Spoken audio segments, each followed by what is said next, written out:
Happy Halloween, everybody. I have a series of 5 treats, no tricks, just treats this year from 5 different companies to test out for you all. We're going to start off with the Vodool 40-watt 5-port USB charger. So I have amassed a collection, and for some reason Siri thinks I'm talking to it. We don't like Siri. I have amassed a collection of 2, 4, 6, 8 devices to charge up, and we are going to see if this does put out its claimed amount of power and how well it does, because I ran into a unique problem. I used to have just 2 little Apple cubes on the side of my bed to charge one my phone and one my Apple Watch at night, but now I am engaged and going to be married soon. And now we have a unique problem where we have more than 2 devices, and I really don't want a whole power strip of just charging bricks sitting next to my bed. So having a single device would be very awesome, plus save on power strips and just overall space. So basically it is designed to charge tablets, e-readers, phones, MP3 players, your game consoles, cameras, pretty much anything that will plug into USB. And of course, the product link is in the description box below. So this is the first opening, the unboxing of the product. And 1, 2, 3 4 devices are flat dead. My phone, iPad mini, my old iPhone 5S, and Xiaolei's iPhone 5S have charge in them. Xiaolei's is pretty dead. However, my other ones were not. So what I am doing is I'm running Netflix on them, and why can't I not? Oh, lift up. And to drain the batteries as much as possible and put additional CPU load, which it is. So my phone's at 85%, tablet's at 94%, her phone's at 15%, and my old 5S is running GPS, and that's at 89%. So overall, using multi-cord adapters, we should be able to put a pretty good load on the box. You have, of course, your owner's manual. If you can't figure out how to use a USB charger,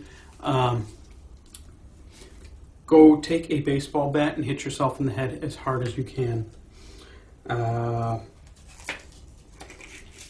Let's see, specs page. Let's just read the specs page that are preferably in English. There we go. Max power output 40 watts. AC input 100 to 240 volts. So you can charge travel worldwide with this. This would have came in really useful when I was in China 2 weeks ago. But unfortunately, it arrived in my mailbox the day after I left. I was hoping it'd get here sooner. 50, 60 hertz, draws 1.2 amp, output 5 volts at 8 amp total, which is what you guys all remember from kindergarten, folks. 5 times 8 is 40? It's pretty sad. It's pretty lightweight, but does warn do not drop. Well, you really don't want to drop any electronics. So, comes in this nice little soft plastic pouch. Get in a closer look. Now, it does use a standard style round, double round port plug. You got 5 ports there. And it is it says it's smart. Everybody likes smart things, don't we now? It does have also a warranty card, and you can fill that out. You have a 30-day money-back guarantee for any reason, and a 18-month quality-related manufacturing defect warranty. It has a very nice cord, and it's even got an attached Velcro strap for easy packing. We have my kilowatt meter over here next to our Halloween tree. It is Halloween time, remember. So we're going to see if this is putting out the claimed output. So we are deboxed. We'll start with some individual items, and we'll work our way up to the masses. In.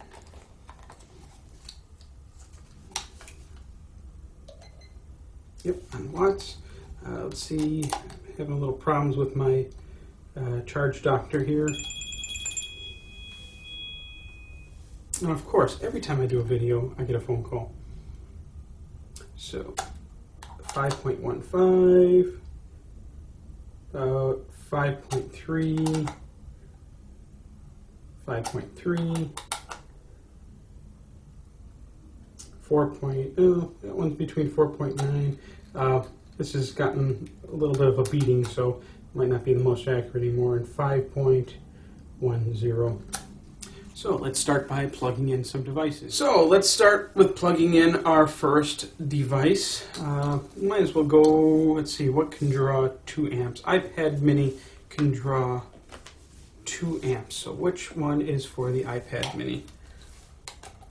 Although they don't always draw the full power when going through the charge doctor.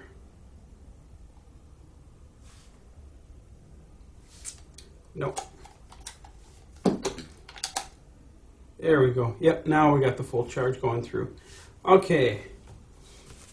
iPad mini, 93%. It is charging. It's drawing 7.6 watts or 15.2 volt amperes. 50% power factor. Not that anybody cares because we really don't get billed by power factor. Let's plug in iPhone 6S. And is that charging? Yes, it is. We are now at 14.1 watts or 25.6 volt amperes. 53 power, 0.53 power factor. Let's plug in the completely stone dead iPad 2 with its nice taped on screen since I've replaced it 16 times. And that is charging. We're now at 21 watts, 38.4 volt amperes. Now, let's switch over to iPhone 5S and my Epson promotional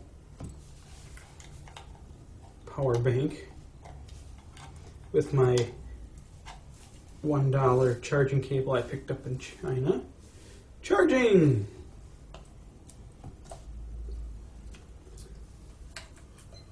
Now we're at 26.5 watts or 48.3 volt amperes. Now here's the big one, the trifecta with this cable. We have the 4S, 5S, and a really crappy ProScan tablet that was free after mail-in rebate. That is almost completely useless, but it's good for monitoring things. So plug that in. And let's see, okay, charging. We are now actually drawing the charger's rated output. We're at 41, actually more than that, we're at 42.3 output watts and 72.1 volt amperes. So the efficiency of this box is it's a 56% efficiency. So 56% of the power going in actually goes out to the devices. And we'll see if it starts drawing any more. Let's see if this thing heats up at all.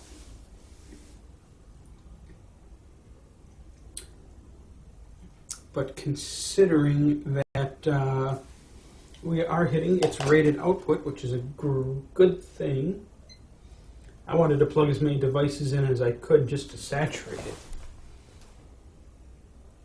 Still at 40.3 watts. 120 volts on the line side. It's drawing 0.57 amps from the grid. 56% efficiency. So it's hovering right around 40 watts now, plus or minus about a half watt. No noticeable temperature change. Now it does also say it has overcurrent protection, and each port has a maximum of 2.4 amps to a device maximum total of 8 amp output. So that appears to be working fairly well, and this will be perfect as with the, instead of being like the Apple chargers, where it's just the cube that you plug right into the socket, and then you got to run these relatively short charging cables to your device. This, I can place the device straight on my nightstand. Come on, you can turn on. There we go. This iPad 2 has been through hell and back, and 5 different countries. So let's get something loaded on there.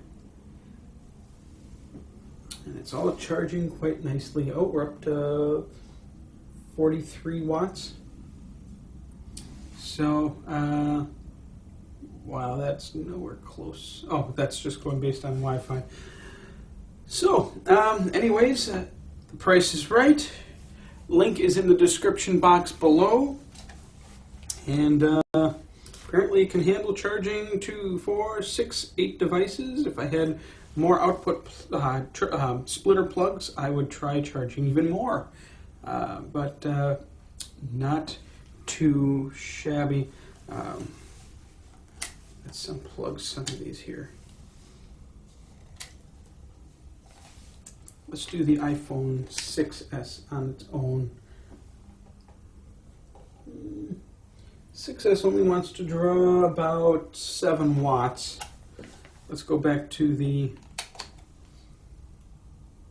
iPad mini, about 8 watts. So a little bit of fluctuation. It's better than less than that, 5 watts. Most of your little cube chargers are going to be a 1 amp charger, so 5 volts times 1 amp is 5 watts. Of course, then you have the larger ones that usually come with things like your iPads. Those are 2 amp charging bricks. So what's 2 times 5 volts? 10 watts. So 7.2 is pretty darn close. That does mean this is Apple MSI certified. Otherwise, if it was not, iPad devices will only charge at up to above that 5 watt if you have a MSI certified device. So this apparently meets the specifications for that. And there we go. Next up, a new style of charging cable. If you would like to purchase this product, please check out the description box below, and don't forget, like and subscribe. Smile, cheese.